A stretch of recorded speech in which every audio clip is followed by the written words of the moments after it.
In this video, I'll detail how to disable or turn off Find My iPhone on iPhone.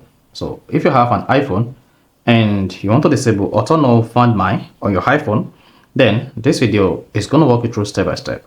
The essence of Find My iPhone is to be able to discover your iPhone even when your iPhone is turned off on the maps, and this gives you the chance or the privilege to track your iPhone if misplaced. So if you're not on this video, you found this helpful and informative, please don't forget to like and subscribe. Now to disable or turn off Find My iPhone on your iPhone, all you just need to do is go to your iPhone settings. On the settings page, click on the iCloud account or your iPhone settings name. Then locate Find My and click on that.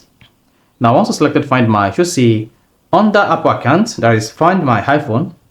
To disable Find My iPhone, all you just need to do is tap this button. And you can see, Find My, locate, log, and erase the device and support accessories. This device cannot be erased or reactivated without your password. Then, to turn off Find My, just disable that. And then you'll be prompted to go ahead and type in your Apple account password. So this must be the exact Apple account you have on your iPhone, and then click on turn off at the top right. Once you select turn off at the top right and your iPhone can confirm your Apple account password, then you should see Find My turn off. You see this? Turn it off, Find My iPhone. Then, henceforth, your iPhone will not be discoverable on the map, and that will successfully turn off Find My iPhone on your device. So, if you found this helpful and informative, please don't forget to like and subscribe.